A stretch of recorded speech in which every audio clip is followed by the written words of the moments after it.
نبئ عبادي أني أنا الغفور الرحيم. السلام علیکم ورحمۃ اللہ وبرکاتہ.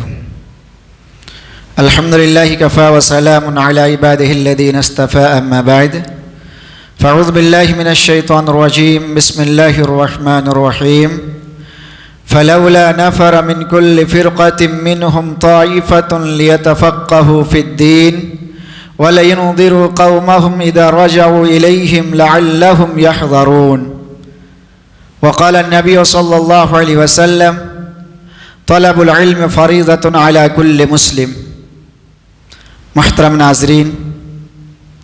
آج کے اس مختصر سے بیان میں کچھ باتیں آپ حضرات کے سامنے مکتب کی اہمیت کے تعلق سے رکھنے کی کوشش کروں گا. مکتب یعنی ہمارے پاس جو دین کو حاصل کرنے کے ذرائع اور اسباب ہیں، ان میں سے ایک مکتب ہے، دوسرا مدارس ہے، اور تیسرا علماء سے رابطہ اور تعلقات. آج کے اس بیان میں مکتب کے تعلق سے کچھ باتیں آپ کے سامنے رکھنے کی کوشش کروں گا. اس سے پہلے میں ایک بات آپ کے سامنے واضح کر دوں کہ مکتب یہ وہ تعلیم گاہ ہے جس کو سب سے کم اہمیت دی جا رہی ہے اور پوری زندگی پھر اسی پر نربھر کرتے ہوئے گزارتے ہیں. ہاں، یہ وہ مکتب ہے جس کی سب سے کم اہمیت جس کو دی جاتی ہے اور اسی پر ساری زندگی کا انحصار ہوتا ہے. سوچ کر دیکھیں، آج ہمارے معاشرے میں علماء کو چھوڑ کر عوام کی جو اکثریت ہے اس کو بہت ساری ایسی چیزیں جو معلوم ہونا چاہیے، جن کا معلوم ہونا فرض اور واجب کے درجے میں ہے، اس کے باوجود معلوم نہیں ہے. اور اگر کچھ لوگوں کو معلوم ہے تو وہ ٹوٹی پھوٹی زبان میں معلوم ہے، اور وہ صرف اس لیے اسے معلوم ہے کہ انہوں نے اپنا کچھ وقت بچپنے کے ایام میں مکتب میں گزاری تھی. ایک بچی کو دین اسلام کے تعلیم، اس کے دعا وغیرہ سیکھنے کا جو موقع ملتا ہے، علماء کرام لکھتے ہیں کہ اس سلسلے میں سب سے پہلا مدرسہ اس کی ماں کا گود ہوتا ہے. لیکن آج معاشرے میں آپ غور کر کے دیکھیں کہ کتنے والدان ایسے ہیں، کتنے ماں باپ ایسے ہیں جو اپنے بچوں کو دینی تعلیم سے آشنا کر پاتے ہیں اس عمر میں جس عمر میں اس کا ذہن بالکل خالی ہوتا ہے. یعنی چھوٹے سے لے کر 7-8 سال کی عمر تک ایک والدین اپنے بچوں کو کتنی دینی تعلیم سے واقفیت کرا دیتے ہیں. اس سلسلے میں اگر آپ جائزہ لیں تو خود اکثر والدین ایسے ہیں جو ان فرائض اور واجبات سے ناواقف ہیں. اب اگر والدین ہی نماز کے مسائل ان کو معلوم نہ ہو، نماز کے طریقے معلوم نہ ہو، کچھ صورتیں اس کو یاد نہ ہو، اس کو خود دعائے مسنونہ وغیرہ یاد نہ ہو، تو اپنے بچوں کو کیا سکھا سکتے ہیں؟ اسی طرح اگر وہ بچہ ماں کے ساتھ، والدین کے ساتھ جب بچپن میں رہتا ہے اور جس وقت اس کے مکتب کا دور ہوتا ہے، یعنی 5 سے 7 سال کی عمر تک، اگر ان ایام میں انہیں مکتب سے بھی آشنا نہ ہو تو پھر وہ ہمیشہ کے لیے الا ماشاء اللہ کوئی ایسا ہوتا ہے، ورنہ اکثر بچے ہمیشہ کے لیے قرآن مجید کے ناظرہ سے، تلاوت قرآن مجید سے، اسی طرح مسنون دعاؤں وغیرہ سے ہمیشہ کے لیے محروم ہو جاتے ہیں. اس لیے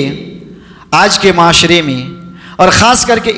آج کل کے دور میں ایک مکتب کی اہمیت بہت حد تک بڑھ جاتی ہے. اس لیے جب تک ہمارا بچہ مکاتب سے، مدارس سے اور علماء سے جڑے ہوئے نہیں ہوں گے تب تک انہیں دین کی تعلیمات سے واقف ہونا ان کے لیے مشکل ہو جائے گا. اور اتنا مشکل ہوگا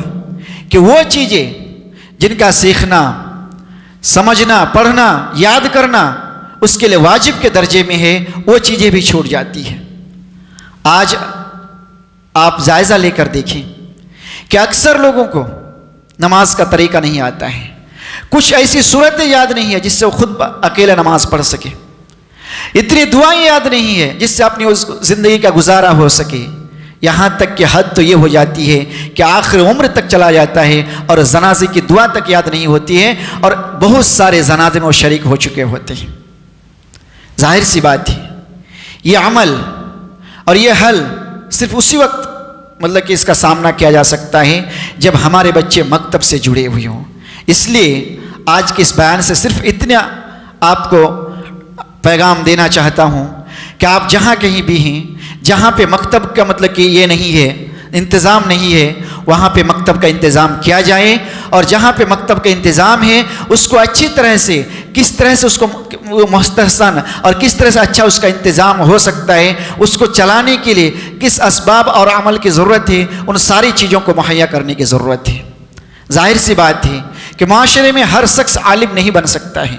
اور قرآن مجید میں خود اس بات کی وضاحت اللہ رب العالمین نے کر دی ہے کہ فَلَوْلَا نَفَرَ مِن كُلِّ فِرْقَةٍ مِّنْهُمْ طَائِفَةٌ لِيَتَفَقَّهُوا فِي الدِّينِ, کہ کچھ لوگ ایسا ہونا چاہیے, کچھ لوگوں کے اندر ایسی تعلیمات ہونی چاہیے, کچھ لوگوں کو دنیاوی ضرورات سے فارغ ہو کر دین کا علم حاصل کرنا چاہیے تاکہ وہ دوسروں کو سکھا سکے, دوسروں کو ڈرا سکے. لیکن بقیہ لوگوں کو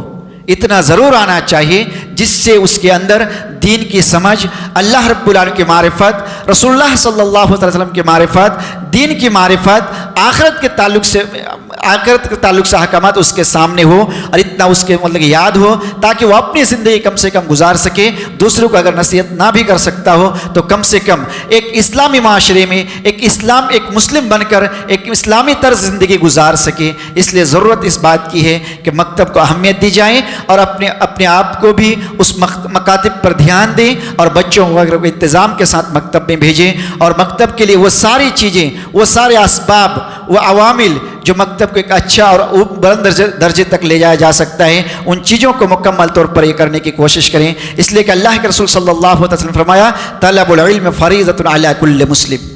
اگر اس آیت حدیث اور اس حدیث کو دونوں کو ملا کر اگر سامنے معاملہ اگر نکل آتا ہے, اور علماء نے جو مطلب کہ تطبیق دی ہے وہ یہ ہے کہ کچھ لوگوں کو دین کا تعلیم اتنا سیکھنا چاہیے کہ وہ لوگوں کو ڈرانا چاہیے, لیکن بقیہ لوگوں کو تو اتنا ضرور آنا چاہیے کہ کم سے کم وہ اپنی زندگی اسلامی طرز پر گزار سکے. اللہ رب العالمین سے دعا ہے الہ العالمین ہم سب کو, ہمارے بچوں کو اسلامی احکامات سے کما کو وافق ہونے کی توفیق عطا فرما. آمین. تقبل رب العالمین. والسلام علیکم ورحمۃ اللہ وبرکاتہ.